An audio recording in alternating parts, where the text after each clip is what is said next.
జ్యోత్స్న దశరథుని నిలదీస్తూ ఉంటుంది. చెప్పండి డాడీ ఎందుకలా అన్నారు? దీపని బావకిచ్చి పెళ్లి నా కూతురినిచ్చి పెళ్లి చేశానని ఎలా అన్నారు డాడీ? దీప నీ కూతురు ఎలా అవుతుంది అని జ్యోత్స్న నిలదీస్తూ అడుగుతూ ఉంటుంది. ఇంకా దశరథ చాలా సైలెంట్గా అలా కోపంగా చూస్తూ ఉంటాడు.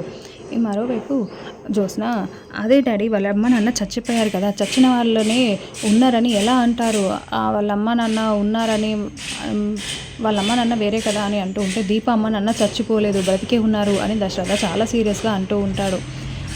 ఇంకా అలా జ్యోత్స్న చాలా షాకింగ్గా చూస్తూ ఉంటే కార్తీక్ కొంచెం సర్ది చెప్పి అలా దశరథని బయటికి తీసుకుని వచ్చి, మామయ్య నువ్వు కొంచెం తొందరపడకు మామయ్య, ఇప్పుడు పరిస్థితి అస్సలు బాగాలేదు, ఇలాంటి సిచ్యువేషన్లో మనం దీప గురించి చెప్తే అందరూ యాక్సెప్ట్ చేయరు కదా అని అంటూ ఉంటే, ఇంకా ఎన్ని రోజులు రా ఇలా బాధపడేది?